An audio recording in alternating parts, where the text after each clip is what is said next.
যখন মন স্থির করলেন তখন তিনি নারী পুরুষের সৃষ্টি করলেন, একটি নারী আর একটি পুরুষের সৃষ্টি করলেন। কিন্তু একটি নারী পুরুষের সৃষ্টি করলে কি হবে বাবা? সেই নারী পুরুষ যদি নারী পুরুষের মিলন না ঘটে তাহলে কি পৃথিবীর সৃষ্টি হয় বাবা? হবে না। কিন্তু মিলন ঘটাতে গেলে কি করতে হবে? তাদের হৃদয়ে তো কাম ঘটাতে হবে, কামনা বাসনা সৃষ্টি করতে হবে, তাই না বাবা? তাই চতুর্মুখ ব্রহ্মা আমার কি করলেন? মদন দেবতাকে সৃষ্টি করলেন। অপরূপ মাধুরী মদন দেবতা, মদন দেবতাকে সৃষ্টি করে বললেন, মদন তুমি যাও, পৃথিবীর সৃষ্টির কারণের জন্য আমি তোমায় সৃষ্টি করেছি। তোমার কাজ হলো প্রত্যেকটি নারী পুরুষের হৃদয়ে তুমি কামনা বাসনা জাগাবে। আমি তোমায় 5টি বাণ দিলাম, এই বাণ তুমি যাকে নিক্ষেপ করবে, নারী হোক আর পুরুষ হোক, সে কামের জ্বালায় ছটফট ছটফট করবে।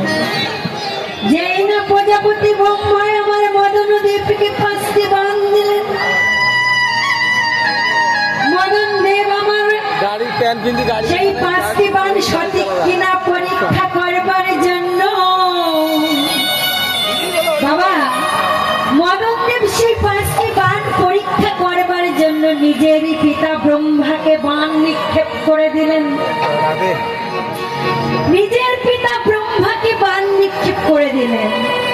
আর যে এই ব্রহ্মাকে বাণ নিক্ষেপ করে দিলেন, সঙ্গে সঙ্গে ব্রহ্মা কাম জ্বালায় জর্জরিত হয়ে গিয়ে, কামের জ্বালায় কামনা বাসনার জ্বালায় ছুটতে গিয়ে নিজের কন্যাকে হরণ করে ফেললেন।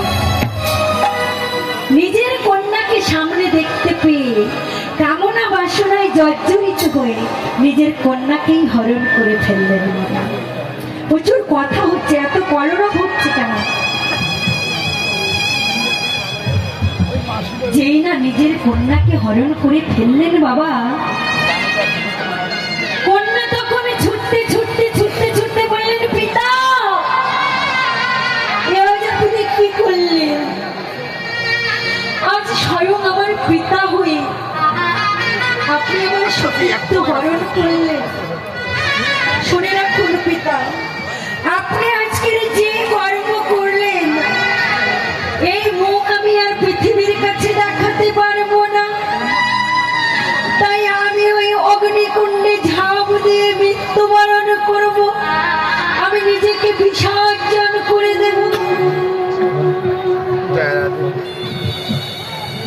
ব্রহ্মার স্ত্রী রতি ছুটে গিয়ে কন্যার হাতখানি চেপে ধরলেন, বলছি, কন্যা একটু বাড়ান দাদা, খুব নিচু হয়ে যাচ্ছে। এই তুই কি করছিস মা? আত্মহত্যা করা যে মহাপাপ, মহা অপরাধ, তুই আত্মহত্যা করিস না।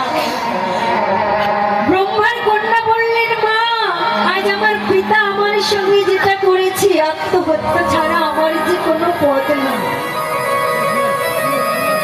পিতা তখন ছুটতে ছুটতে এসে বড় জোরে বলছি, ওরে মারি, আমি যেটা করেছি আমি নিজের থেকে করি না, আমি যে কামের জ্বালায় জর্জরিত হয়ে, আমি যে কামনা বাসনার জ্বালায় পড়ে এটা করেছি। তুই আমায় ক্ষমা করে দে মা, তুই আমায় ক্ষমা করে দে। ব্রহ্মার কন্যা বললেন, পিতা আজ না হয় আপনি যেটা ভুল করেছেন, আমি না হয় আপনার কন্যা হয়ে আপনাকে ক্ষমা করে দিলাম, কিন্তু আপনি বলতে পারেন পিতা, এই পৃথিবী বাজারে আমি কেমন করে মুখ দেখাবো? সবাই যে আমায় কলঙ্কিনী বলবে। বলছি মারি, আমি যেটা করেছি সেটা ফিরিয়ে নেবার নয়, কিন্তু আমি স্বয়ং ব্রহ্মা, আমি তোর পিতা, আমি তোকে আশীর্বাদ করলাম, বিশ্ব বাজারে তুই সতী রূপে প্রজ্বলিত হবি।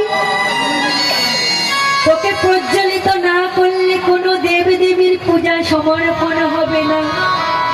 আজ থেকে তুই হবি সন্ধ্যা প্রদীপ, ওই যে জ্বলছে বাবা, থেকে তুই সন্ধ্যা প্রদীপী রূপে প্রত্যেকটি দাঁড়ে দাঁড়ে বিরাজিত হবি।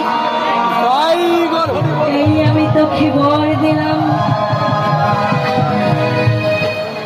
এই সেই প্রদীপ বাবা যে সারা জীবন প্রজ্বলিত থাকবে এবং যে কোনো ধর্মীয় অনুষ্ঠানে প্রদীপ না জ্বালালে সেই অনুষ্ঠানে সম্পূর্ণ হয়। পিতাকে কামের জ্বালায় জর্জরিত করে ব্রহ্মার পুত্র মদন দেব, তাও তিনি সন্তুষ্ট হলেন না। মহাদেবের কাছে মহাদেবকে বাণ মেরে জর্জরিত করতে যাবেন, এমন সময় দেবাদিদেব মহাদেব জানতে পেরে তৃতীয় নয়ন দিয়ে তাকিয়ে দিলেন বাবা। যেই না তৃতীয় নয়ন দিয়ে কাম দেবতার দিকে তাকালেন, সঙ্গে সঙ্গে কাম দেবতা পুরে ধ্বংস হয়ে গেলেন। কাম দেবতা পুরে ধ্বংস হয়ে গেলেন। সবেমাত্র বিবাহ হয়েছে মদন দেবের, যেই না কাম দেবতা পুরে জর্জরিত হয়ে গেলেন। প্রচুর কোলাহল হচ্ছে। মদন দেবের স্ত্রী তখন কি করলেন বাবা, দেখলেন আমার পতি যে জ্বলে মরু পুরে ভস্ম হয়ে গেছে, আমি সত্য বিবাহিতা, আমি যে এই মুহূর্তে বিধবা হয়ে যাব, কিন্তু না, আমি কি করব, আমি যে ভোলানাথ আমার স্বামীকে আজকে আমার স্বামীকে যে ভোলানাথ সারখার করে দিয়েছে পুড়িয়ে, আমি তারই ধ্যানে বসবো। এই বলে মদন দেবতার স্ত্রী ভোলানাথ মহেশ্বরের ধ্যান আরম্ভ করলেন বাবা। মাগো, আমাদের যে ভোলে বাবা, উনি কিন্তু একটুতেই খুশি, একটুতেই সন্তুষ্ট হয়ে যায়। এই যে ফাল্গুন মাসেই গেলেন শিব চতুর্দশী, অল্পতেই খুশি হয়ে যায়। যেই না মদন দেবের স্ত্রী ভগবান মহাদেবের ধ্যান তপস্যা শুরু করলেন, মহাদেবে আমার হরে কৃষ্ণ হরে কৃষ্ণ। মদন দেবের তুমি যেখানেই থাকো তোমার সোটমা বারবার খুঁজতেছে হিরো। আর প্রসাদ আধা ঘন্টার জন্য স্থগিত রাখা আছে, আধা ঘন্টা পরে পুনরায় প্রসাদ চালু হবে। হরে কৃষ্ণ হরে। মদন দেবের স্ত্রী ধ্যানে সন্তুষ্ট হয়ে দেবাদিদেব মহাদেবে এসে বললেন, তুমি সদা সৌভাগ্যবতী হও। বর দিয়ে দিলেন, মা আমি তোমায় আশীর্বাদ করলাম, তুমি সদা সৌভাগ্যবতী হও।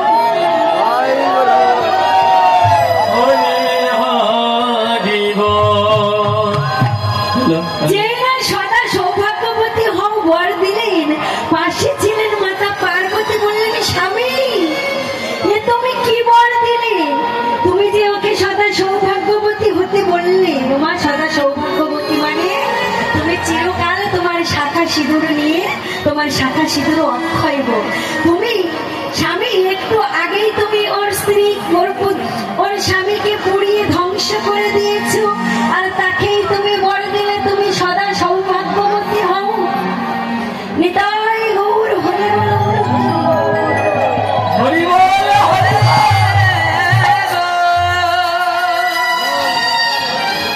আমার মা একটি শ্রীমদ্ ভাগবত গীতা দক্ষিণা স্বরূপ আমাকে দান করলেন। আমরা ভগবানের চরণে চাইব উনি যেন সুখে থাকে, শান্তিতে থাকে, উনি যেন সদা সৌভাগ্যবতী হয়। আর ওনার যেটা লক্ষ্য, উনি যেন স্বয়ং ভগবানের পাদপদ্ম লাভ করতে পারে। জয় জয় নিতাই গৌর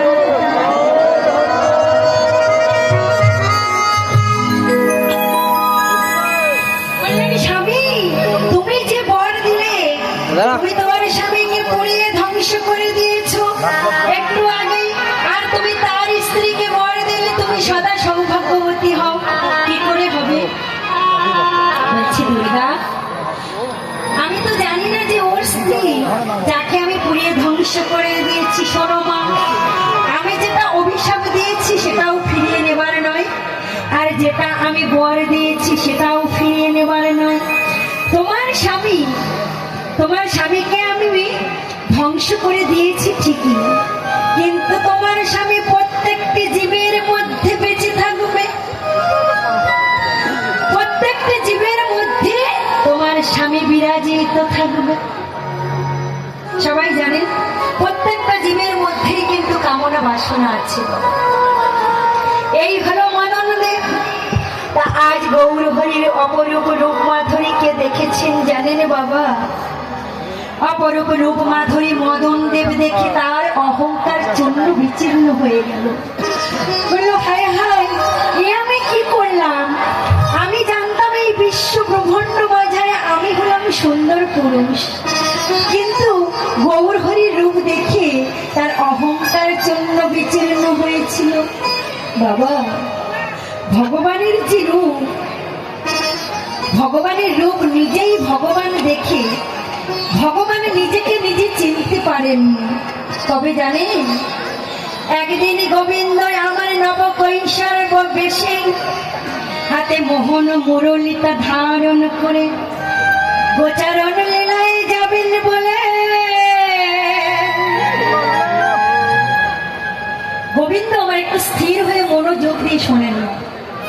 ভগবান নিজের রূপ দেখে নিজেই মূর্ছা গিয়েছিলেন, আর আমরা তো সাধারণ মানুষ। গোবিন্দ আমার নবকৈশোর নটবর বেশি ছুটতে ছুটতে চলেছেন একটি মণিখচিত দেওয়ালের পাশ থেকে। মণিখচিত অর্থাৎ মণি দিয়ে বাঁধানো একটি দেওয়াল, একটি দেওয়ালকে মণি মুক্তা দিয়ে বাঁধানো। মণি অর্থাৎ আয়নার মতো চকচক চকচক করে যে বস্তুটা বাবা, সেই মণিখচিত দেওয়ালে ভগবানের প্রতিচ্ছবি পড়েছেন। আজ ভগবান আমার নিজের প্রতিচ্ছবি দেখে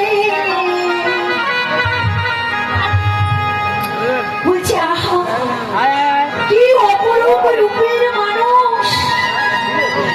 এমন রূপের মানুষ যে আমি কোনোদিন দেখি নাই। সবাই বলে এই গোটা বৃন্দাবনে কেবল আমি নাকি সুন্দর পুরুষ, কিন্তু কে পুরুষ যাকে দেখি স্বয়ং আমি বিচলিত হয়ে গেলাম। আহা, ওই রূপের মানুষটিকে আমি যদি একটি বারের জন্য আমার বক্ষ মাঝারে জড়াই ধরতে পারতাম, আমার এই তাপিত বক্ষটা একটু শীতল হয়ে যেত। এই বলে গোবিন্দ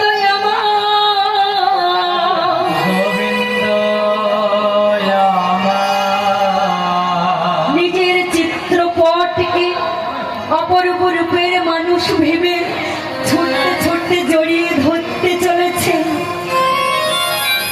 দূর থেকে দাঁড়িয়ে দেখেছিলেন বিশাখা সখী।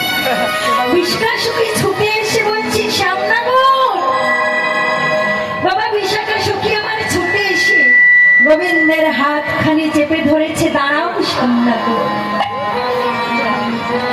গোবিন্দ, তুমি কোথায় চলেছ?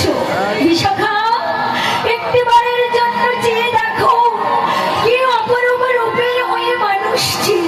বিশাখা, আমার যে মনে বড় বাসনা জেগেছে, ওই রূপের মানুষটিকে আমি একটিবারের জন্য আমার বক্ষ মাঝারে জড়াই ধরতে চাই। মাগো বিশাখা সখী বলছি, শ্যামনগর, তুমি যাকে তোমার বক্ষ মাঝারে জড়াই ধরতে চাইছো, তুমি শতবার চেষ্টা করলেও তাকে তুমি তোমার হৃদয়ে মাঝারে ধরতে পারবে না। কারণ তাকে যে চিরকালের জন্য একজন ধরে রেখেছে। হ্যালো, বলছি বিশাখা, একটিবার বলবে কে ওই অপরূপ রূপের মানুষটিকে চিরকালের জন্য ধরে রেখেছে? বলছে কি আমাদের বিশ্বভানু রাজনন্দিনী, নায়িকা শিরোমণি, প্রেমময়ী করুণাময়ী শ্রীমতী রাধা বিনোদিনী। শ্যামনগর, তুমি যাকে ধরতে চাইছো তাকে যে আমাদের রাধা রানী চিরকালের জন্য ধরে রেখেছে, তুমি শত চেষ্টা করলেও তাকে ধরতে পারবে না। যেই না গোবিন্দ আমার শুনেছে, শোনে